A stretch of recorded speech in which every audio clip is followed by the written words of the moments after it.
Telugu Desam party అధికారంలోకి వచ్చిన తర్వాత ఈ 6 నెలల కాలంలో ఈ నియోజకవర్గానికి వాళ్ళు ఏం చేశారు అని అడిగితే ఇలా వైఎస్ఆర్ కాంగ్రెస్ పార్టీకి స్ట్రాంగ్ గా ఉన్న లీడర్లు, పేద ప్రజల కోసం పనిచేసే లీడర్ల ఇంటి ముందు గుమ్మాలు కొట్టడం, వాళ్ళ పొలాలకి అడ్డంగా గోడలు కట్టడం, అలాగే వాళ్ళ మీద తప్పుడు కేసులు పెట్టి పోలీసులతో వాళ్ళని బెదిరించడం, ఇలాంటి నీతిమాలిన చర్యలు చేస్తున్నారే తప్ప వాళ్ళు ఇచ్చిన సూపర్ 6 గాని లేదా మిగతా వాగ్దానాలు గాని ఏవీ నెరవేర్చకుండా ఏ విధంగా ప్రజల్ని మోసం చేశారో ప్రజలందరికీ ఇప్పుడే అర్థం అయిపోయింది.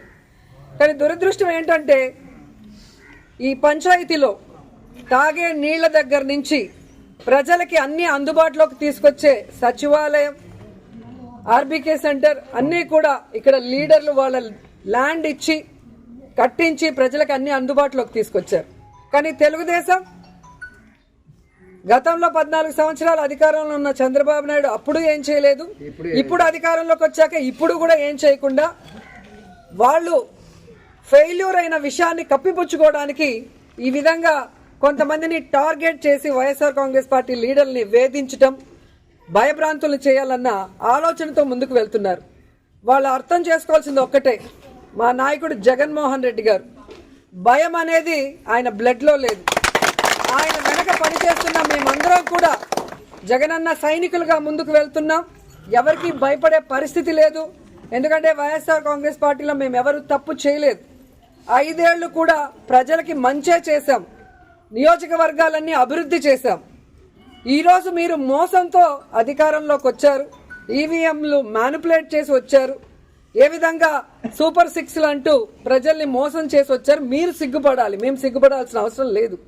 కానీ ఈరోజు టీడీపీ వాళ్ళని హెచ్చరిస్తున్నాం, ఇలాంటి పనికిమాలిన కార్యక్రమాలు మరొకసారి చేస్తే సహించేది లేదు.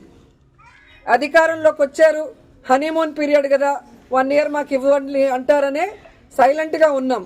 కానీ రోజు రోజుకి నీతిమాలిన రాజకీయాలు మీరు ఎక్కువ చేస్తున్నారు కాబట్టి ఇక సహించేది లేదు. మేము మా వాళ్ళకి ఎవరికి ప్రాబ్లం చేసినా కూడా ఒక యూనిటీగా మిమ్మల్ని ఎదుర్కొంటామని కూడా ఈ సందర్భంగా తెలియజేసుకుంటున్నాం. ఎందుకంటే గ్రామాల్లో తెలుగుదేశం పార్టీ నాయకులకి ప్రజల్లో గౌరవం లేదు, అభిమానం లేదు కాబట్టే ఈరోజు సీఎల్ని, ఎంఆర్ఓల్ని, ఎంపీడీఓల్ని బెదిరించుకొని వాళ్ళని పంపించి ఇలాంటి నీతిమాలిన చర్యలు చేస్తున్నారు. అసలు ఎంత సిగ్గుచేటంటే మున్సిపాలిటీల్లో రోడ్ల మీదకి వచ్చేస్తుంటే వాటిని ఎవరు కొట్టరు. రోడ్ ఎక్కడుంది, ఇల్లు ఎక్కడుంది, ఇంటి ముందున్న దాన్ని కొట్టేసి కొట్టడానికి నోటీసు పాత డేట్లో నిన్నే కొట్టారు అంటే ఆఫీసర్లు కూడా ఎంత దిగజారిపోయారు అనేది ఇక్కడ అర్థమవుతుంది. సో ఆఫీసర్లను కూడా హెచ్చరిస్తున్నా, ఇదే విధంగా కనుక మీరు తెలుగుదేశం పార్టీ చెప్పింది ప్రెషర్ అని చెప్పి పనికి మాలిన పనులు చేస్తే మీ మీద హరాస్మెంట్ కేసులు, ప్రైవేట్ కేసులు వేస్తాము. ప్రతి ఒక్కటి మా దగ్గర మీ మాట్లాడింది, మీరు ఇక్కడికి వచ్చి మీరు బిహేవ్ చేసింది, మీరు ఆ నోటీస్ అతికిచ్చిన డేట్ టైం అన్నీ కూడా మా దగ్గర ఉన్నాయి.